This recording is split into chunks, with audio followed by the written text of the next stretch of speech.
電話や LINE を返せない日常何も手につけれないよたまにだけど嫌になるよ今が少し怖くなるんだでも誰か救える気もするんだ君の声は聞こえてるAssalamualaikum warahmatullahi wabarakatuh. Di sini dari kelompok 10 akan sedikit menjelaskan tentang materi kami yang berjudul Pola dan Desain Pembelajaran. Pola adalah cara yang digunakan guru dalam menyampaikan materi pembelajaran dan mendinamisasikan proses belajar mengajar. Pola bisa disebut juga dengan metode. Pembelajaran pada dasarnya adalah proses penambahan informasi dan kemampuan ketika berpikir informasi dan kompetensi apa yang dimaksud oleh siswa. Guru dituntut untuk menguasai pola pembelajaran atau metode pembelajaran yang dilakukannya akan dapat memberikan nilai tambah bagi anak didiknya. Selain itu, tidak kalah penting dari nilai proses pembelajarannya adalah hasil belajar yang optimal atau maksimal. Pola pembelajaran memberikan gambaran bahwa seiring dengan pesatnya perkembangan, baik software maupun hardware, akan membawa perubahan bergesernya peranan guru sebagai penyampaian pesan. Guru tidak lagi berperan sebagai satu-satunya sumber belajar dalam kegiatan pembelajaran. Siswa dapat memperoleh informasi dari berbagai media dan sumber belajar, baik dari itu majalah, siaran radio pembelajaran, ataupun televisi pembelajaran. Jadi bisa dikatakan pola pembelajaran merupakan suatu bentuk pelaksanaan pembelajaran yang melibatkan jalur atau peta aturan suatu aktivitas pembelajaran, baik tanpa ataupun dengan bantuan media pembelajaran. Selanjutnya yaitu desain dalam sebuah pembelajaran. Desain diambil dari kata design dalam bahasa Inggris yang berarti perencanaan atau rancangan atau persiapan. Desain pembelajaran adalah proses menentukan tujuan pembelajaran, strategi, dan teknik mencapai tujuan serta merancang media yang dapat digunakan untuk efektivitas pencapaian tujuan. Desain pembelajaran adalah menyeleksi dan menghubungkan pengetahuan, fakta, imajinasi, dan asumsi untuk masa yang akan datang dengan tujuan memformulasi hasil yang diinginkan, urutan yang diperlukan, dan perilaku dalam batas-batas yang dapat diterima yang akan digunakan dalam penyelesaian. Dengan demikian, desain pembelajaran yaitu praktek penyusunan media teknologi komunikasi dan isi untuk membantu agar dapat berbagi pengetahuan secara efektif antara guru dan peserta didik. Gary berpendapat bahwa desain pembelajaran itu strategi dan teknik untuk mencapai tujuan serta merancang media yang dapat digunakan untuk mencapai efektivitas pencapaian tujuan. Model pembelajaran dapat dijadikan pola pilihan, artinya antara guru memilih model pembelajaran yang sesuai dengan efisien untuk mencapai tujuan pendidikan. Sedangkan model desain pembelajaran pada dasarnya merupakan pengelolaan dan pengembangan yang dilakukan terhadap komponen-komponen pembelajaran. Untuk yang kedua yaitu jenis pola dan desain pembelajaran. Untuk jenis pola pembelajaran itu yang pertama, pola pembelajaran mikro dan makro dalam sistem teknologi informasi. Pola ini dibagi menjadi beberapa pola, yaitu pola pembelajaran mikro. Pola pembelajaran mikro dalam teknologi informasi dan komunikasi dalam dunia pendidikan dan pembelajaran akan ditentukan oleh mampu tidaknya peserta didik dalam melibatkan dirinya dalam sistem jaringan pembelajaran secara mikro dan makro. Dalam pembelajaran secara mikro berarti harus mampu memperkenalkan dirinya sebagai sistem pembelajaran komputer. Melalui pola pembelajaran mikro dalam sistem komputer ini, jalur-jalur pemahaman informasi oleh peserta didik telah terpolakan sedemikian rupa dalam bentuk prosedur pembelajaran individual. Adapun peran pendidik terlihat pada fase di mana sistem atau pola pembelajaran ini didesain dan dikembangkan sebelum peserta didik terlibat dalam pola pembelajaran. Kelemahan yang diperoleh dari pola ini terdapat suatu hasil analisis kelemahan dan kelebihan. Kelemahan dalam pola ini yang diperoleh menunjukkan bahwa pola pembelajaran terlalu individual, tidak melibatkan proses interaksi secara luas antara peserta didik, di mana kondisi ini bisa dirasakan oleh peserta didik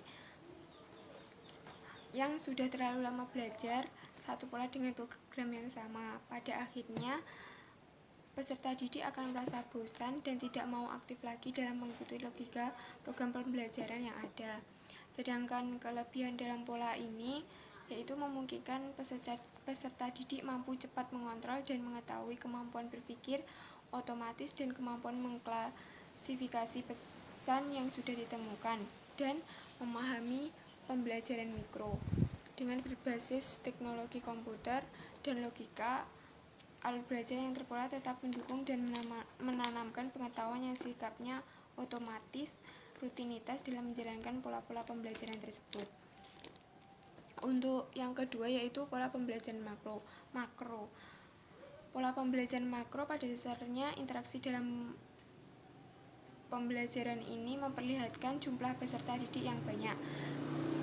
Demikian, ada tuntutan bahwa sistem interaksi antara peserta didik yang satu dengan yang lainnya menuntut adanya email address. Email address ini merupakan media peserta didik berkomunikasi bukan hanya untuk sistem logika pembelajaran yang tepat dalam sistem komputer, tetapi juga sistem jaringan yang disebut internet. Pertukaran informasi pembelajaran melalui pembelajaran makro ini akan terjadi bukan hanya antara peserta didik dan logika berpikir program yang ada dalam sistem komputer, tetapi dilanjutkan dan komunikasi yang melalui sistem logika interaksi antara komputer satu dengan komputer yang lain, baik pada pembelajaran mikro dan makro yang berbasis komputer, memungkinkan informasi antara pihak dalam upaya peningkatan kualitas pembelajaran peserta didik yang dijalin. Pola pembelajaran ini mampu memberikan kontrol kesiapan siswa dan dalam memahami informasi pembelajaran baru yang harus dipelajari. Untuk yang ke poin 2 yaitu pola pembelajaran berdasarkan analisis perilaku psikologi dan biologi. Beberapa pola pembelajaran perilaku psikologis dan biologis yang didasarkan implementasi teknologi dan informasi dan komunikasi mulai jenjang ini pendidikan dasar sampai pendidikan tinggi. Adapun pola pembelajaran didesain untuk mengoptimalkan kemampuan berpikir, yaitu yang A, pola pembelajaran untuk sekolah dasar. Pada dasarnya pembelajaran untuk SD itu adaptasi, modalitas, dan fleksibel kognitif imajinasi, daya cipta, dan permainan. Pola pembelajaran ini menunjukkan bahwa keterlibatan peserta didik sangat mendasar dari aspek perilaku yang selama ini belum digali oleh pendidik atau guru, khususnya ketika teknologi pembelajaran mereka adopsi. Maka melalui model ini, pola pembelajaran pada jenjang SD minimal bisa dioptimalkan pada tatanan mikro. Untuk yang kedua yaitu pola pembelajaran pada jenjang sekolah menengah pertama. Pada dasarnya pola pembelajaran SMP itu adaptasi, modalitas, dan fleksibel kognitif yang berkembang dalam kecepatan koordinasi kinestik secara refleks, permainan, dan simulasi. Untuk pola yang membedakan dengan sekolah dasar adalah pemberdayaan kemampuan peserta didik yang diutamakan. Maka dari itu peserta didik jenjang SMP akan mampu menciptakan pola belajar pada tatanan mikro maupun makro bergantung daripada sistem teknologi pendidikan. Untuk yang ketiga yaitu pola pembelajaran pada jenjang SMA atau menengah atas. Pada jenjang pendidikan yang lebih tinggi ini, maka peserta didik serta komponen desain instruksional lebih berkembang lagi pada pembelajaran SMA itu kemandirian dalam belajar, kreativitas. Pola pembelajaran ini lebih tinggi itu sebagaimana diilustrasikan ternyata kehadiran dan kemandirian dalam belajar serta kolaboratif sumber belajar cukup memberikan warna yang menunjukkan bahwa pola pembelajaran lebih sempurna. Dengan poin yang ketiga yaitu pola pembelajaran berdasarkan teknologi komunikasi dan informasi. Seiring perkembangan zaman pada era globalisasi yang ditandai pesatnya produk dan pemanfaatkan teknologi informasi, maka pembelajaran telah bergeser pada pembelajaran yang modern. Maka konsep pembelajaran modern ini diharapkan mampu menggabungkan produk dari kelompok software intelligence dan hardware intelligence dalam dunia pembelajaran. Cara kerja teknologi informasi ini bersifat mendalam. Misalnya, dalam menganalisis perilaku manusia, maka teknologi informasi akan menampilkan apa yang tidak mampu dilihat dan didengar dengan alat indera. Di sisi lain, yang tidak bisa diuraikan dengan kemampuan peta konsep manusia yang masih terbatas dan pengalamannya. Dengan itu kekuasaan pengalaman akan mampu dibantu oleh analisis kerja teknologi informasi.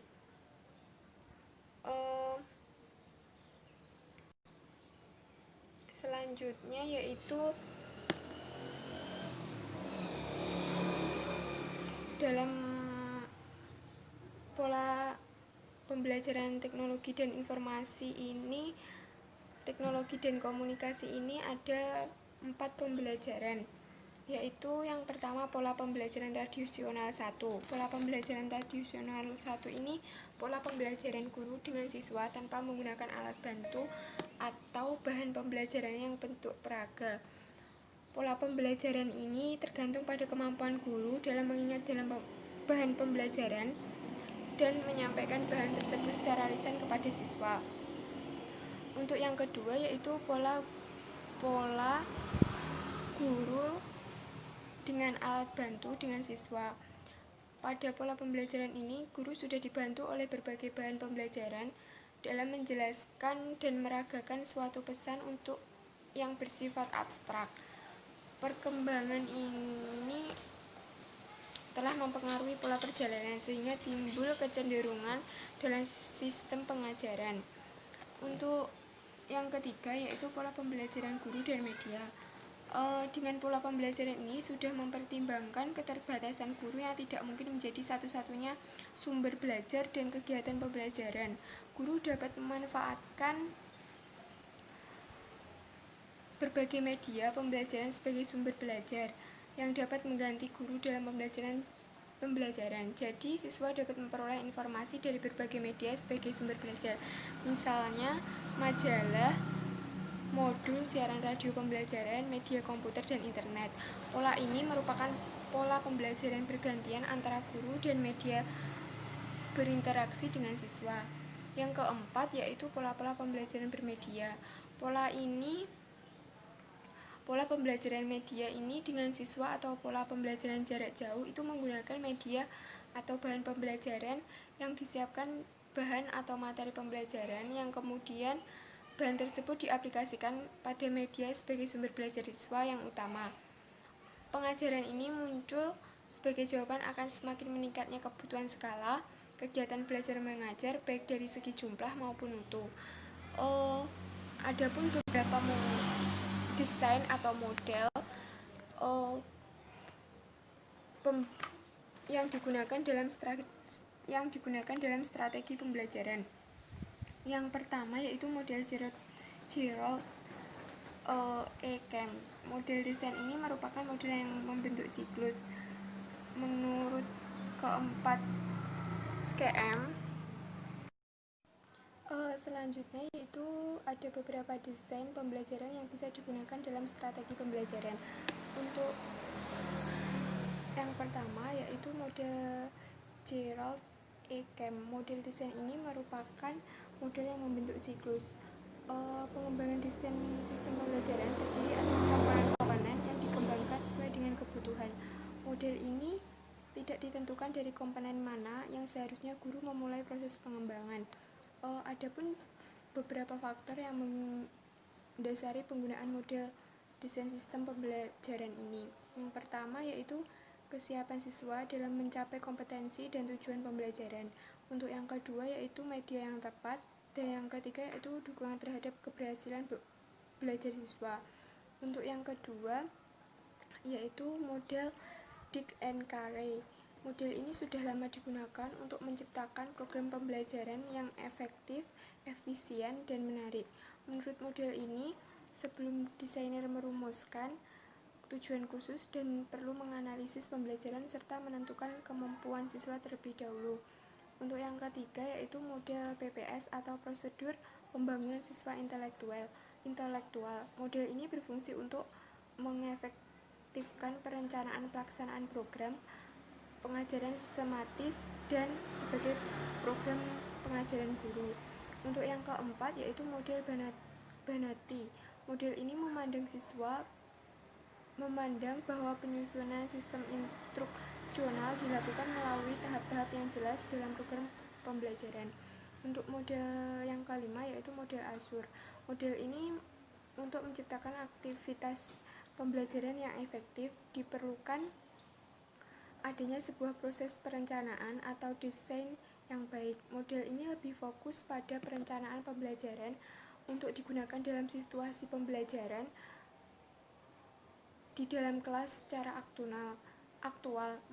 Model desain ini lebih sederhana dibanding desain pembelajaran yang lain seperti Dick and Carey, karena model yang dikemukakan oleh Dick and Carey pada umumnya diimplementasikan pada sistem pembelajaran yang skala yang lebih besar. Untuk yang selanjutnya yaitu model Gerlach dan Ellie. Model pembelajaran ini digunakan untuk segala kalangan termasuk untuk pendidikan tingkat tinggi, karena di dalamnya terdapat penentuan strategi yang cocok digunakan oleh peserta didik dalam menerima materi yang disampaikan. Model ini menerapkan pemakaian produk teknologi sebagai media dalam menyampaikan materi.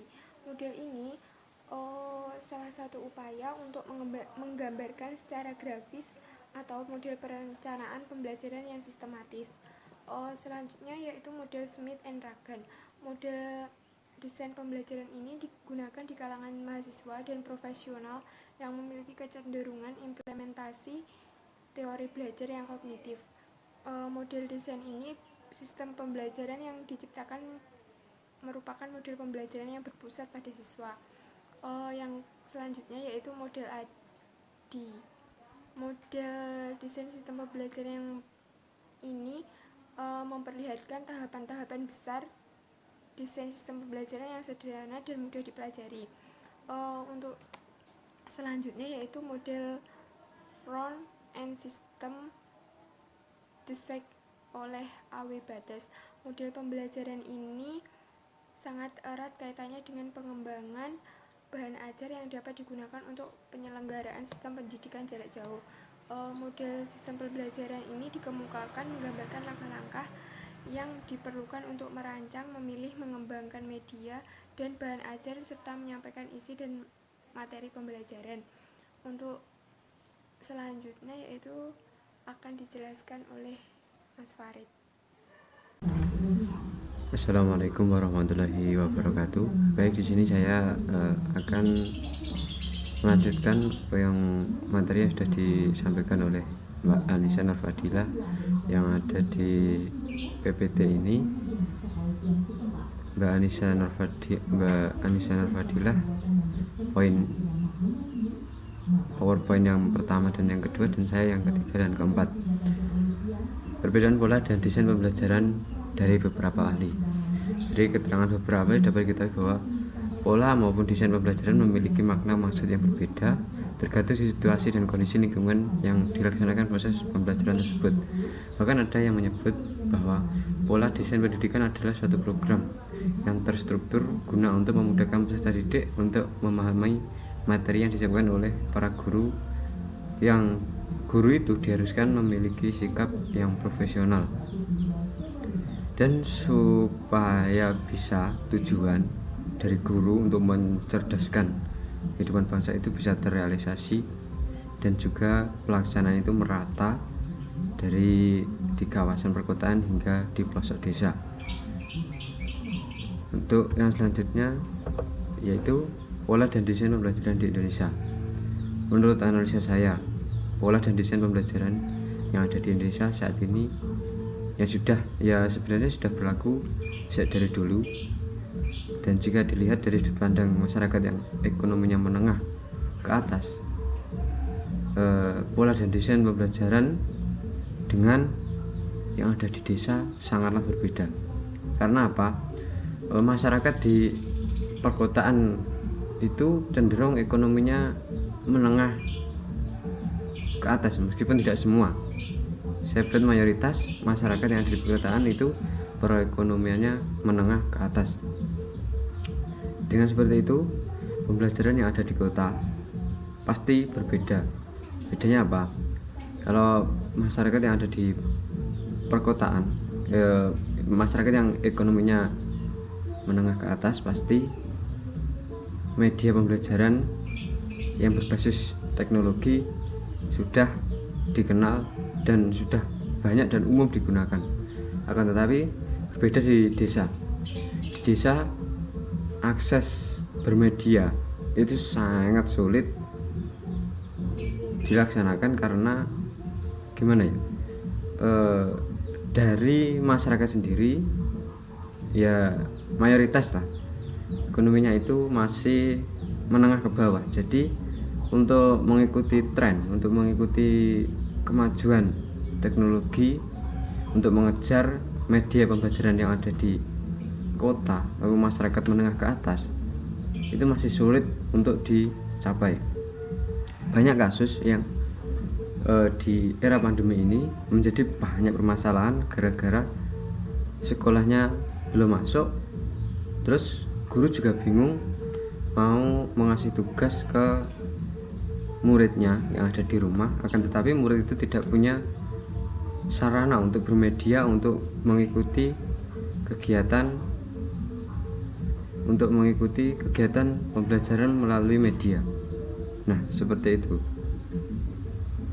Lantas pola dan desain yang gimanakah yang harus diterapkan dari para guru supaya anak yang ada di pelosok yang sulit menerima informasi tentang perkembangan dan pembelajaran maupun mengikuti pembelajaran yang biasanya dilakukan secara tatap muka, secara langsung di sekolahan pada saat di era pandemi yang sedang terjadi hingga saat ini.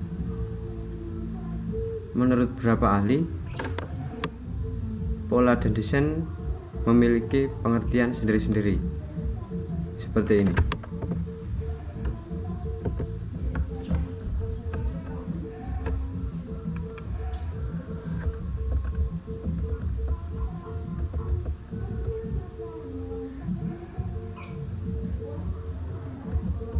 Kalau perbedaan dari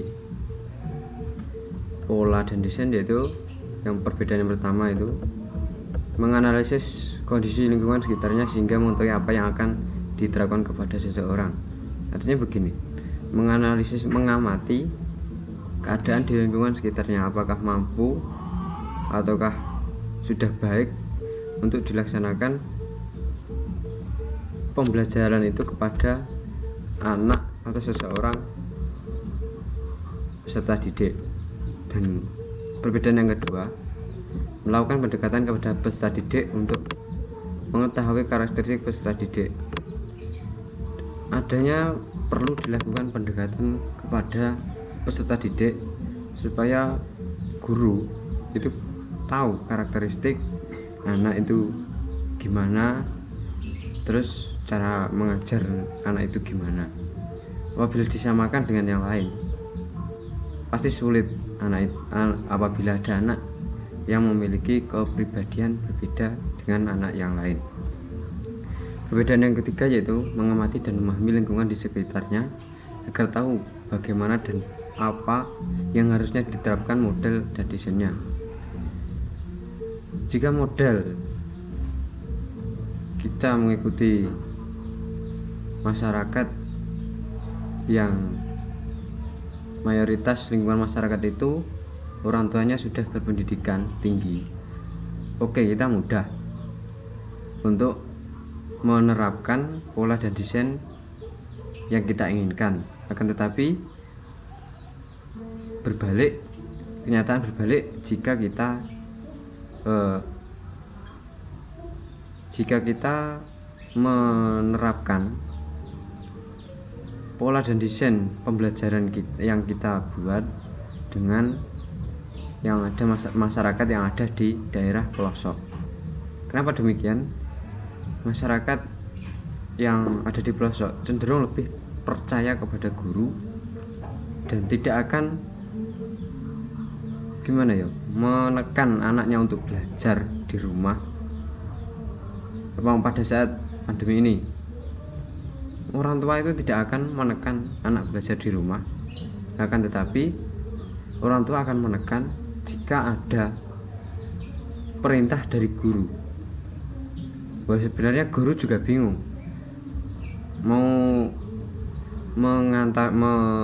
mengirim tugas kepada anak itu, tetapi anak itu tidak bisa menerima informasi dengan cepat. Kalau tidak secara tatap muka langsung sulit. Lewat media, anak-anak cenderung lebih banyak main gamenya daripada memperhatikan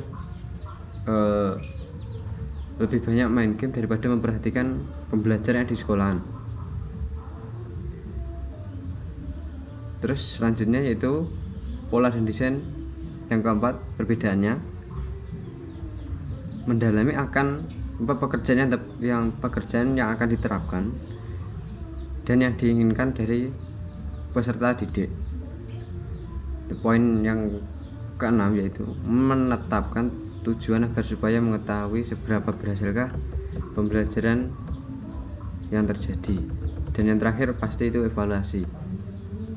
Di era saat ini COVID-19 ini, evaluasi sangat sulit dilakukan karena ya terkendala itu tadi, kurangnya pengawasan dari orang tua anak, dan juga anak-anak belum semuanya, meskipun mayoritas sudah punya, tapi belum semuanya punya gadget ataupun alat bermedia untuk mengikuti pembelajaran.